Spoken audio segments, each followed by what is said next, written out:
સુરતમાં એક યુવકને ડિજિટલ અરેસ્ટમાં ફસાવી ₹19,91,000 પડાવ્યાનો ચોંકાવનારો કેસ સામે આવ્યો છે। આ કેસમાં સાયબર ક્રાઇમ સેલે આરોપી હિરેનકુમાર લક્ષ્મણભાઈ પટેલને મહેસાણા ખાતેથી ઝડપી પાડ્યો છે। આરોપીએ પોતાને સીબીઆઈ અધિકારી તરીકે ઓળખ આપી વોટ્સએપ કોલ દ્વારા ફરિયાદને ડરાવતો હતો। સુરતના સાયબર ક્રાઇમ સેલે એક આરોપીની ધરપકડ કરી છે, જેમણે ફરિયાદને ડિજિટલ રીતે ફસાવી લગભગ ₹19,91,000 પડાવી લીધા હતા। આરોપીએ પોતાને સીબીઆઈ અધિકારી તરીકે ઓળખાવી વોટ્સએપ વિડીયો કોલ દ્વારા ફરિયાદીને ધમકી આપી હતી। તેમણે ફરિયાદીને કહ્યું કે તેમના નામે એક પાર્સલમાંથી ડ્રગ્સ મળી આવ્યું છે અને જો સહકાર નહીં કર્યો તો ઘરે પહોંચીને ધરપકડ કરવામાં આવશે।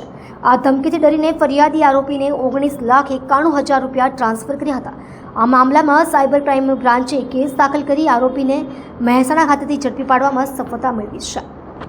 એક ડિજિટલ અરેસ્ટ ના કામના આરોપી છે। આ કામના જે ફરિયાદી બેન છે એ વેબ ડિઝાઇનર તરીકે કામ કરે છે અને 2024ના વર્ષમાં એક દિવસે એમને કોલ આવ્યો અને સામેવાળાએ ફેડેક્સના કર્મચારી હોવાની ઓળખ આપી અને એ ફેડેક્સવાળાએ કર્મચારી એમને એમ કીધું બેનને કે તમારા નામથી એક પાર્સલ મુંબઈથી ઈરાન જવા માટે મુંબઈ એરપોર્ટ પર પકડાઈ ગયેલ છે અને એમાં 300 ગ્રામનું MD છે અને આ પાર્સલ માટે તમારો આધાર કાર્ડ નંબર અને તમારો ફોન નંબર યુઝ કરવામાં આવ્યું છે।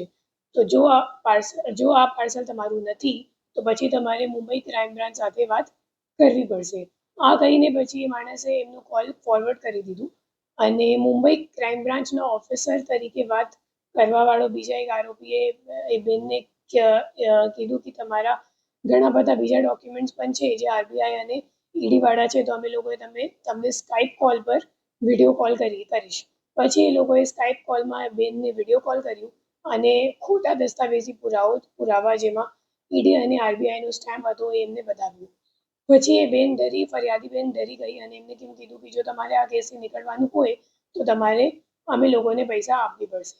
જ્યારે આ ફરિયાદીએ એમ જણાવ્યું કે મારી પાસે અત્યારે ખાતામાં પૈસા નથી, તો આ આરોપીઓ બેનને એમ કીધું કે તમે મોબાઈલથી ICICI બેંકમાંથી ઇન્સ્ટા લોન લઈ લો અને પછી અમે લોકોને પૈસા ટ્રાન્સફર કરો અને આ ફરિયાદી બેન એમના વાતોમાં આવી ગઈ અને પછી ₹19,91,000 આ બેને ટ્રાન્સફર કરી દીધી।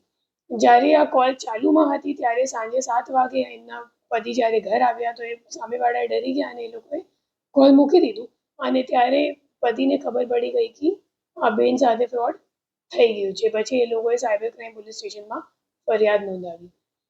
અત્યારે અમે લોકોએ જે આરોપીને લઈને આવેલા છે ઓલરેડી એમની પાસેથી રિકવરીની પ્રક્રિયા પણ ચાલુ છે અને એમનું